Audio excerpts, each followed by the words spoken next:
J'ai été impressionné un jour par la réflexion d'un grand érudit. Ce grand savant me disait que le texte le plus beau de toute l'humanité était probablement le deuxième chapitre du livre de la Genèse.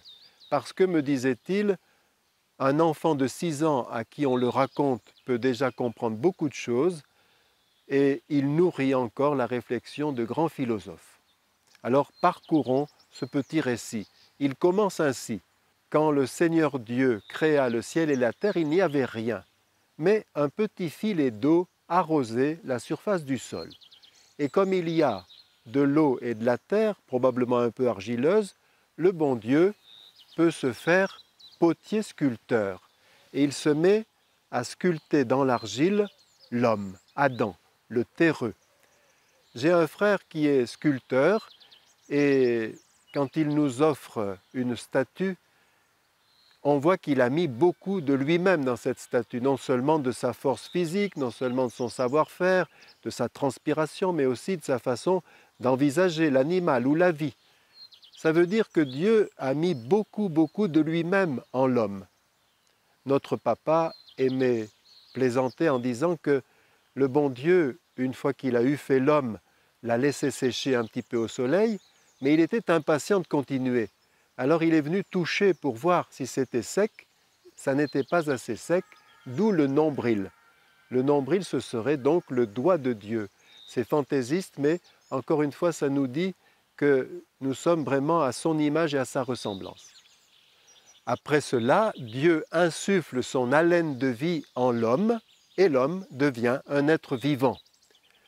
Quand Dieu créera dans un instant les animaux, il ne soufflera pas son haleine de vie. Ça veut dire qu'il souffle notre âme en nous. Et l'homme devient un être vivant, mais il est tout nu dans sa boue. Alors à ce moment-là, Dieu se fait paysagiste, il fait un jardin. Quel est ce jardin? C'est la terre évidemment, et il n'est pas dit qu'il y ait des lieux maléfiques ou des montagnes sacrées qui seraient défendues à l'homme. Non, tout est à disposition de l'homme. Il le met dans ce jardin pour qu'il le garde et le cultive. En français, c'est le même jeu de mots qu'en hébreu, garder les commandements et rendre un culte à Dieu. Si nous avions gardé en mémoire cet ordre de garder et de cultiver, il est probable que nous n'aurions pas pollué la terre. Ensuite, l'homme a tout à disposition, les plantes, les légumes, les fruits, mais il lui manque de la compagnie. Alors, Dieu crée les animaux. Et là, coup de génie pour ce texte. C'est Dieu qui crée, mais c'est l'homme qui leur donne un nom, ce qui veut dire qu'il les domine, qu'il la barre sur eux. Il peut évidemment les dresser, les apprivoiser, il peut aussi les manger, mais il doit les respecter. Coup de génie, pourquoi? Parce qu'Israël est un petit pays, l'équivalent de 2 départements français. Il est à côté de 2 grandes civilisations, Babylone, qui a créé l'écriture, et les Égyptiens qui ont créé les hiéroglyphes et surtout les pyramides, mais les 2 peuples vouent un culte aux animaux. Les Babyloniens sacrifient aux serpents et les Égyptiens adorent, entre guillemets, le lion et le chat. En une demi-ligne, il est dit que non, dans la hiérarchie, les animaux sont en dessous de l'homme. Mais quand l'hippopotame est passé, l'ornithorynque, le perroquet, et puis ses meilleurs amis, le cheval, le chat, le chien, le poisson rouge, le canari, l'homme ressent toujours la solitude. Alors il supplie le Seigneur de lui faire une aide qui lui correspondra. Le bon Dieu s'était fait potier sculpteur, paysagiste, éleveur d'animaux, il se fait chirurgien anesthésiste.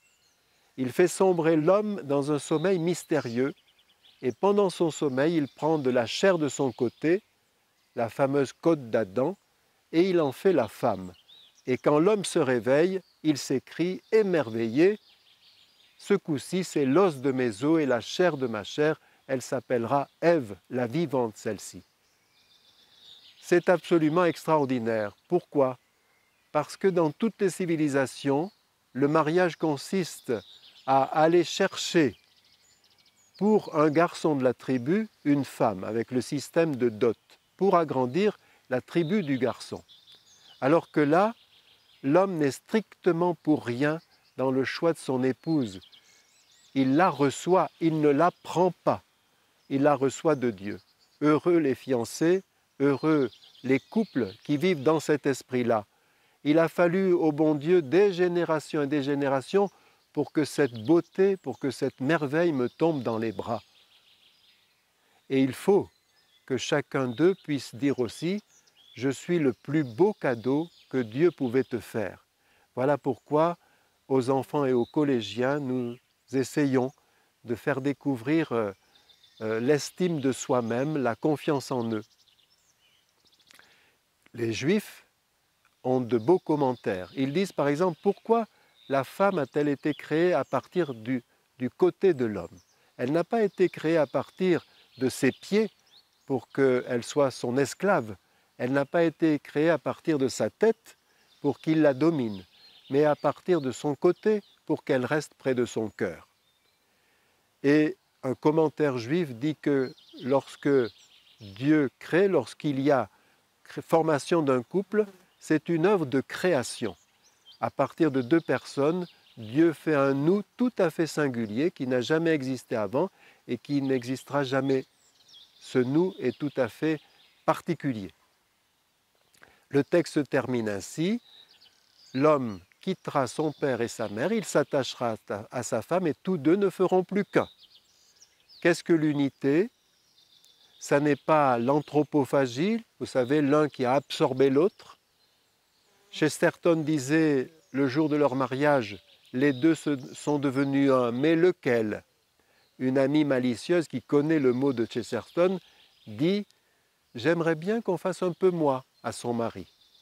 Oui, l'unité c'est une harmonie, il faut que chacun joue bien sa partition, qu'ils jouent ensemble, qu'ils évitent les anicroches, qu'ils respectent les silences et le rythme de l'autre, en pensant toujours que, comme dit Jésus, enfin il ne dit pas tout à fait ça, mais on sait qu'être chrétien c'est comme un boxeur, il y aura toujours plus de joie à donner qu'à recevoir.